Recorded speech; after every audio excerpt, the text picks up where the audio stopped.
Estoy agradecido con el Señor de que me permita poder estar en este lugar. Posiblemente haya uno que otro que no me conozca. Mi nombre es Elías Cruz. Estoy trabajando en la iglesia Lluvia Tardía y en esta mañana todavía, pues el pastor Jorge me extendió la invitación para venir y compartir con ustedes acerca de la palabra de nuestro Señor. Y tengo entendido que habían empezado con una serie. Muchas gracias, hermano. Con una serie, la cual hablaba respecto a los propósitos, los propósitos y metas que cada año nos planteamos. Y no sé si a alguno de ustedes les gustaría compartirnos cuáles son algunos de sus planes, de sus propósitos. Pepe, no sé, ¿te gustaría decirnos un propósito, una meta para este año?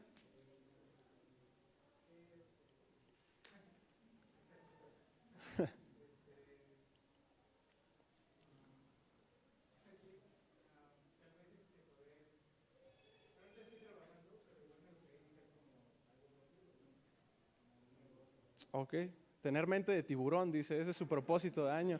¿Alguien más, hermano, que le gustaría compartir, no sé, su meta, su propósito? Uno que otro, bajar la pancita, ¿no? Porque estuvo con que la rosca y todo lo de las fiestas. Pero bueno, de manera muy general, estamos tratando de darle ese enfoque bíblico. ¿Cuáles son nuestras metas, nuestros propósitos? Claro que es bueno que nos enfoquemos en lo que en lo que está nuestro presente, nuestra vida, nuestra familia y demás. Pero también hay ciertas metas y propósitos que como cristianos deberíamos tener. Y obviamente eso lo podemos extraer de la palabra de Dios. Y me gustaría entrar de una vez con el tema. Si trae su Biblia, me gustaría que me acompañara a la carta de Pablo a los Filipenses. En el capítulo 1, vamos a leer del versículo 9 al versículo 11. Filipenses capítulo 1, del versículo 9 al 11.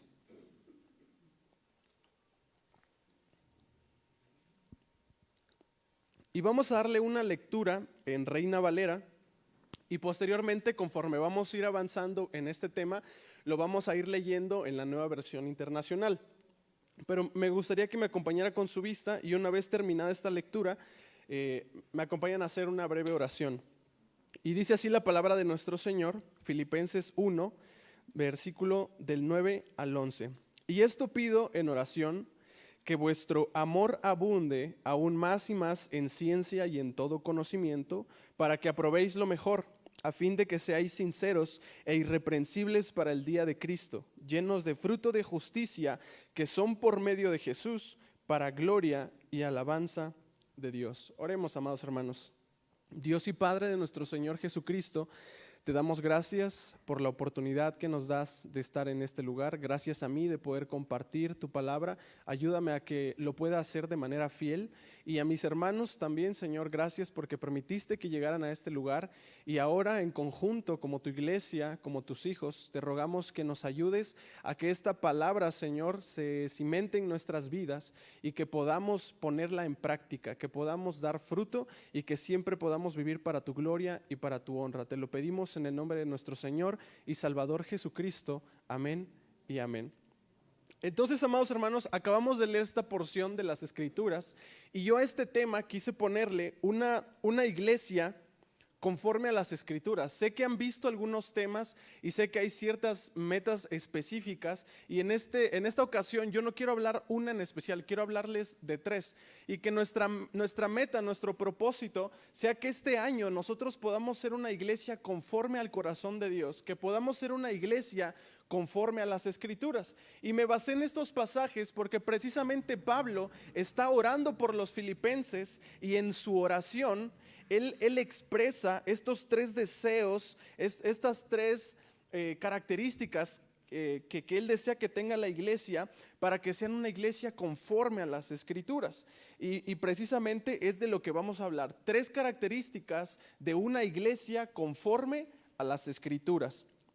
Así que pasemos a la primera característica, que es la iglesia conforme a las Escrituras crece en amor. Me gustaría que leyéramos nuevamente el versículo 9 en Nueva Versión Internacional y dice: esto es lo que pido en oración, que el amor de ustedes abunde cada vez más en conocimiento y en buen juicio.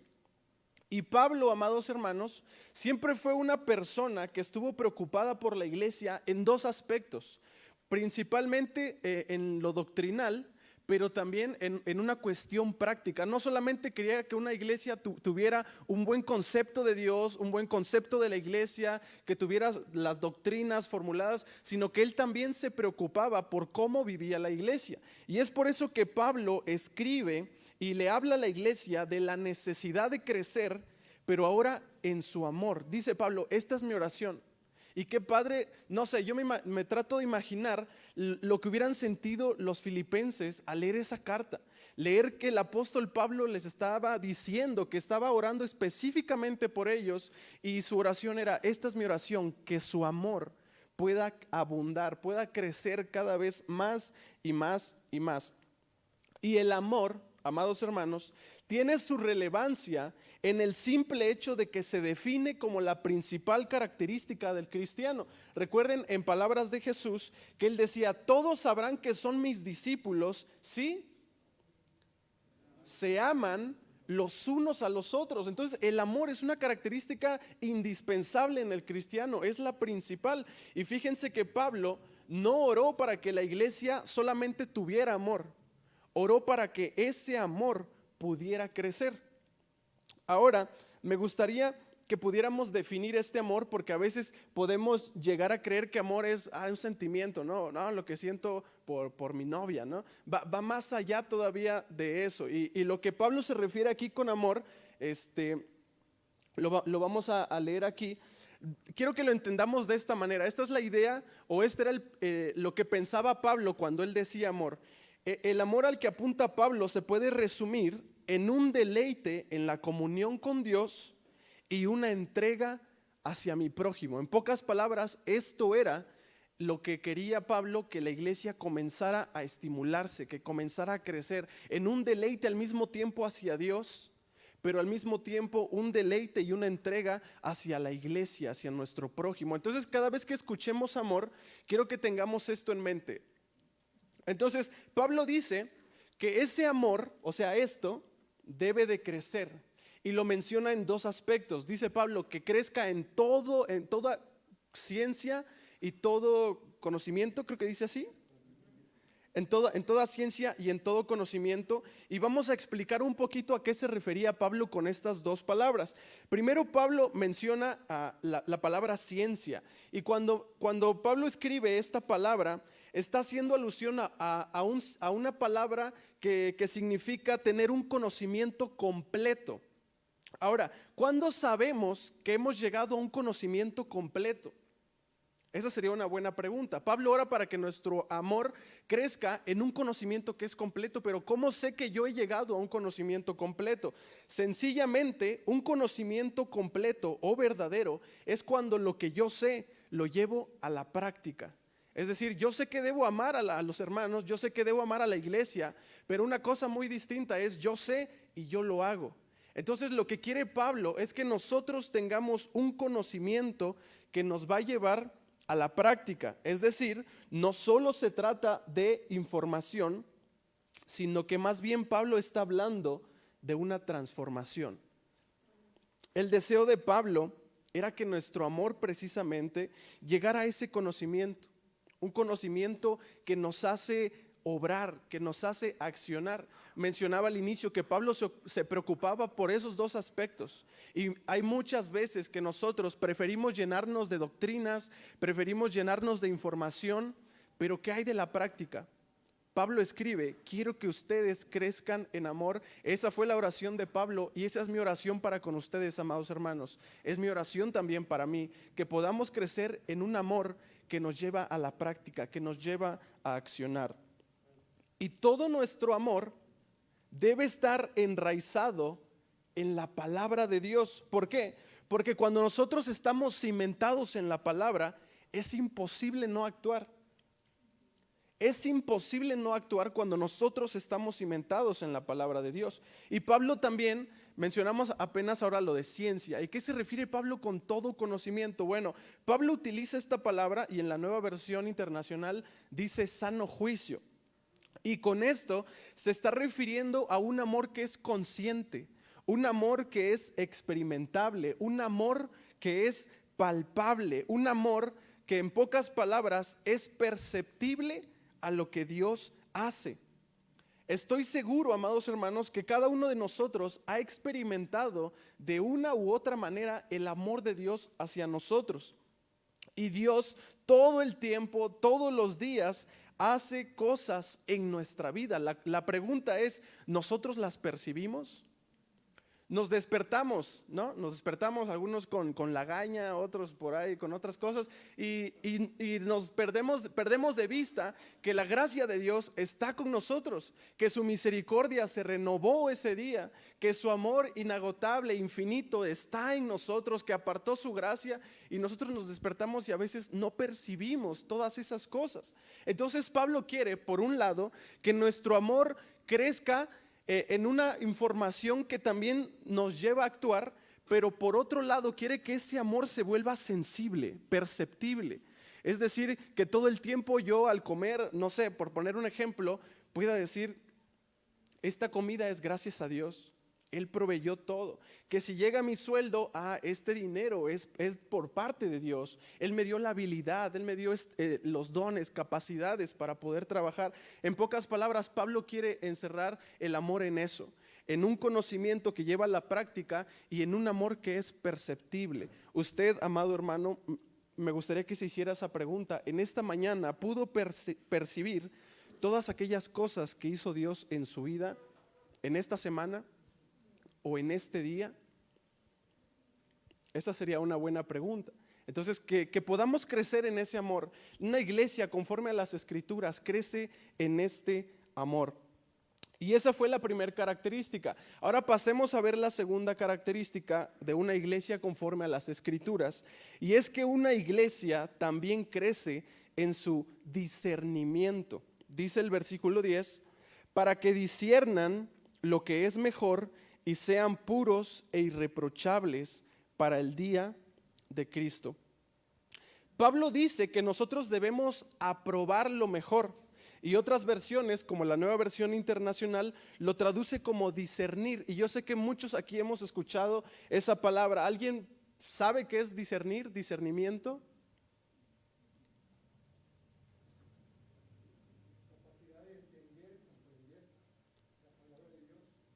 Ok, va por ahí, efectivamente, es la capacidad dada por el Espíritu Santo para poder saber qué es lo correcto y qué es lo malo. Entonces, Pablo está diciendo que nosotros debemos crecer en ese discernimiento para que al saber lo que le agrada a Dios, nosotros nos esmeremos por hacerlo.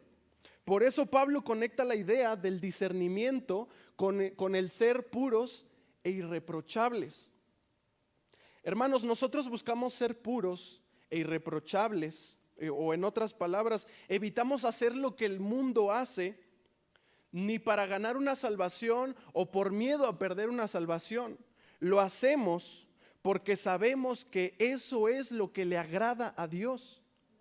Es decir, lo hacemos porque nuestro discernimiento en nuestro constante caminar como cristianos ha crecido a tal grado de que yo ahora puedo distinguir qué cosas le agradan a Dios, qué cosas no, qué cosas pueden hacer caer a mis hermanos y qué cosas no. Y por lo tanto, todo lo que yo hago, no lo hago, es que voy a perder mi salvación, o lo voy a hacer para ganar mi salvación. No, ninguna de esas dos son nuestra motivación. Es simplemente yo ahora conozco qué le agrada a mi Señor. Ahora yo sé qué le agrada a mi Dios y yo lo quiero hacer. Yo quiero agradar a Dios, yo quiero ver una sonrisa en el rostro de Dios, yo quiero demostrarle que lo amo al negarme en hacer cosas que a lo mejor a mí me gustan, pero que sé que a Él no le gustan. Y lo hacemos simplemente por eso, porque queremos agradar a Dios. Recordemos, amados hermanos, que ciertamente fue Cristo quien puso su santidad en nosotros. Fue Cristo quien puso su perfección en nosotros. Recordemos que fue Cristo quien quitó nuestros trapos de inmundicia, todo nuestro pecado, y nos cubrió con su justicia. Pero aún así, nosotros hacemos todo lo posible por reflejar el carácter santo de nuestro Dios. Es decir, yo sé que en Cristo yo soy santo, yo soy un hijo de Él, soy perfecto ante los ojos del Padre, pero aún así yo hago todo lo posible por reflejar el carácter perfecto y santo de mi Dios. Mientras estemos aquí, ciertamente vamos a ser imperfectos, ciertamente vamos a pecar, la vamos a regar, pero con toda certeza podemos decir, como dijo Pablo en el versículo 6, que dice: estoy convencido de esto, el que comenzó la buena obra en ustedes, la irá perfeccionando hasta el día de Cristo Jesús. Muchas veces nosotros somos como una especie, usando esta ilustración en la construcción, podemos creer que somos como una obra negra, ¿no? Ya se quedó ahí arrumbado, todo el castillo medio colado y toda la cosa, y creemos que ahí quedó el asunto, ¿no? No hay remedio, ya es algo inhabitable, algo sin futuro, sin propósito. Pero en Dios, amados hermanos, en Dios somos una persona que está constantemente siendo trabajada, elaborada, cambiada por nuestro Padre. Él está constantemente obrando en su vida y seremos perfectos hasta el día de nuestro Señor Jesucristo. Es decir, somos imperfectos, pero vamos hacia la perfección en Cristo Jesús. Así que, hermanos, vamos a reflejar lo que ya somos ante el Padre. Como mencioné anteriormente, cada uno de ustedes es un santo, es un hijo de Dios, un perfecto, lavado con la sangre de Cristo. Pero ahora, ¿lo reflejamos? Si no es así, la iglesia debe crecer en ese discernimiento para saber cómo debo de conducirme, qué debo hacer, qué no debo hacer, qué me conviene, qué no me conviene, qué le agrada a mi Dios, qué no le agrada a mi Dios. Y entonces comencemos a reflejar lo que ya somos, que empecemos a caminar como lo que ya somos. Y para poder hacerlo, para poder crecer a tal grado de distinguir qué cosas le agradan a Dios y qué cosas no, debemos estar siempre en comunión con Él. Si no tenemos una comunión con Dios, amados hermanos, vamos constantemente a hacer lo que nosotros creemos que es correcto. Y ahí nos vamos a equivocar un chorro de veces. Pero si estamos constantemente en comunión con Él, Él nos va a hacer ver, como oraba la hermana al inicio, aquellas cosas que están mal en mí para poder cambiarlas. Entonces una iglesia conforme a las Escrituras también crece en su discernimiento, en la comprensión de cómo debe vivir, en la comprensión de cómo debe hablar, en la comprensión de cómo debe actuar y demás. Entonces pasemos a la tercera y última característica de una iglesia conforme a las Escrituras, y es que una iglesia crece también en dar fruto. Dice el versículo 11: llenos del fruto de justicia que se produce por medio de Jesucristo, para gloria y alabanza de Dios.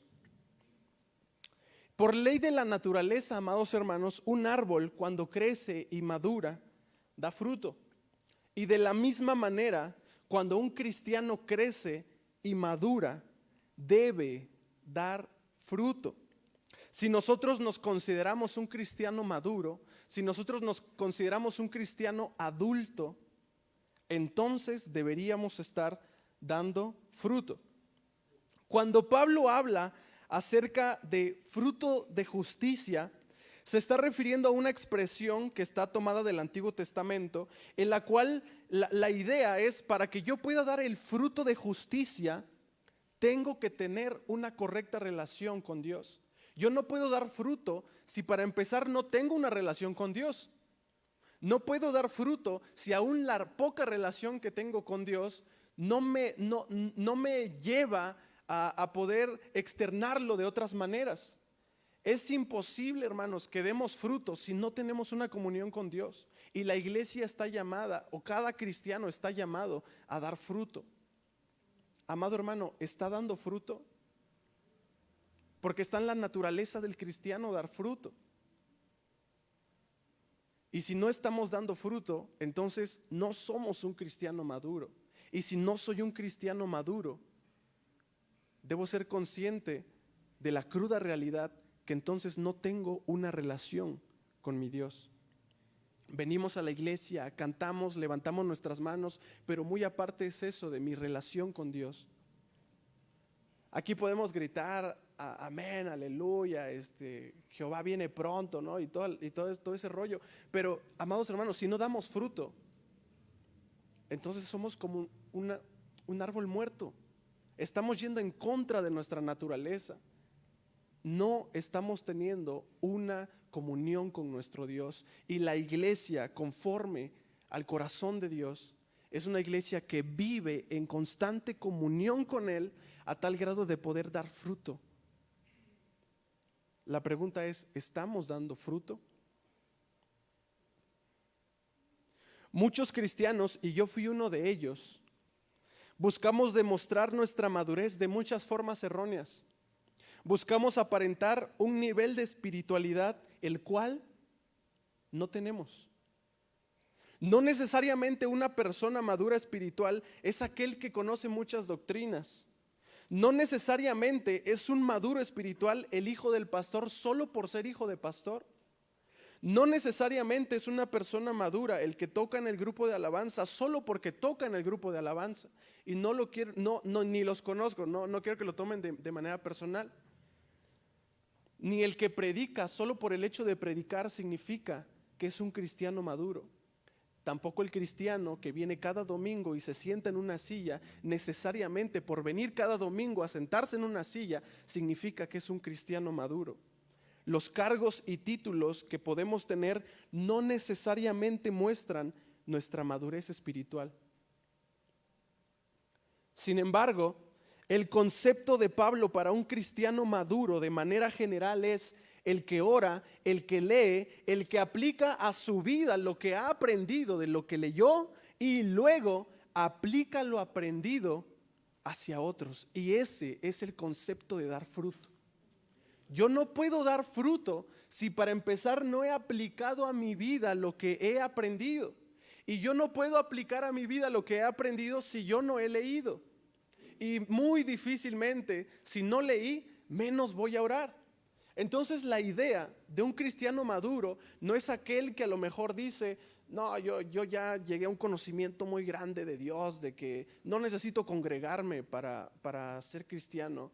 O no, yo ya descubrí que tomar cerveza y hacerme muchos tatuajes no es pecado. Y tratamos de demostrar de muchas maneras nuestra madurez espiritual. No, es que esto no es malo, para otros débiles eso es malo, pero para mí no, porque yo ya crecí en un nivel de madurez superior. No, hermanos, un cristiano maduro es aquel que sencillamente ora, que lee, aplica su vida, lo que ha aprendido en la palabra de Dios y, más importante, aplica a otros lo que ha aprendido. Eso es dar fruto, llevar fruto. Nuevamente la pregunta, ¿somos cristianos maduros? ¿Somos cristianos maduros? Ni aún los años que llevemos en la iglesia van a definir que soy un cristiano maduro. Esto es para Pablo un cristiano maduro. Y Pablo está concluyendo esta oración y termina diciendo que todo esto sea para gloria y alabanza de Dios. Y Pablo sin duda es una persona que nos puede enseñar demasiado acerca del propósito de nuestras vidas. Pablo en muchas de sus cartas siempre va a hablar de vivir para la gloria de Dios. Llevar fruto es vivir para la gloria de Dios. Crecer en discernimiento es vivir para la gloria de Dios. Crecer en amor es vivir para la gloria de Dios.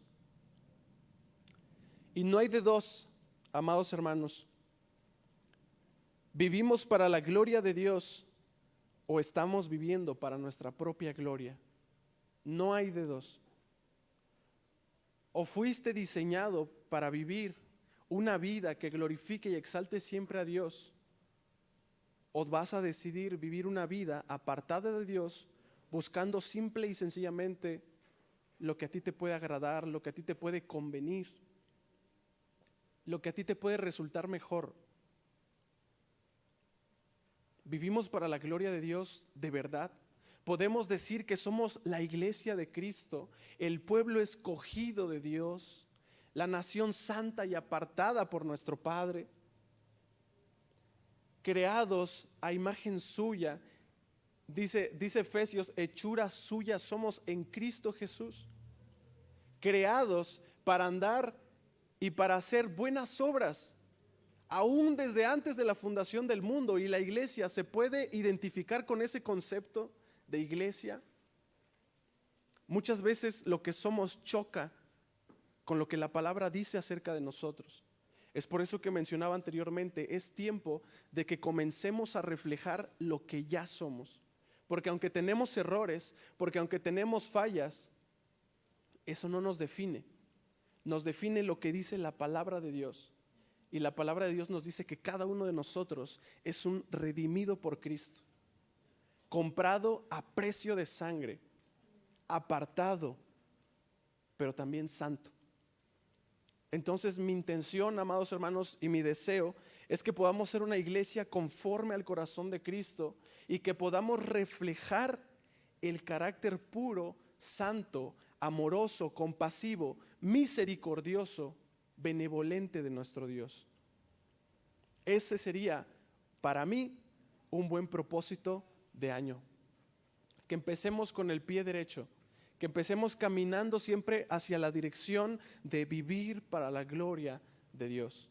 Y si ese es su deseo también, amado hermano, me gustaría que me acompañara en una breve oración y pidámosle a nuestro Padre que nos ayude a vivir para su gloria. Señor, te damos gracias por el tiempo que nos permites de estar en este lugar, de poder escuchar tu palabra, de poder meditar en ella, de poder saber, Señor, que tú nos amas a pesar de nuestros errores, a pesar de nuestras faltas, y que tú lo que deseas es que nosotros podamos crecer, Señor, que podamos vivir en una comunión perfecta contigo, para que de esa manera todos los aspectos en nuestra vida puedan crecer, para que nosotros podamos desarrollarnos, para que nosotros podamos ser hijos tuyos que verdaderamente reflejan tu carácter. Ya estoy cansado, Señor, de ser el mismo cristiano. Estoy cansado de caer y tropezar con la misma piedra. Estoy cansado del mismo nivel espiritual que tengo. Deseo que me ayudes a poder crecer, poder aplicar lo que dice tu palabra a mi vida y posteriormente aplicarla a otros. Llevar tu evangelio a otras personas, llevar fruto de justicia para gloria y honra tuya, para alabanza solamente a ti, Señor. Te damos gracias por este tiempo, gracias por la iglesia, gracias, Padre, porque nos permitiste venir en este día y ahora que hemos escuchado tu palabra, queremos aplicarla, Señor. Queremos crecer, queremos ser diferentes. Esa es nuestra oración y todo te lo pedimos en el nombre de nuestro Señor y Salvador Jesucristo. Amén y amén. Que el Señor me los bendiga, amados hermanos. Gracias, pastor.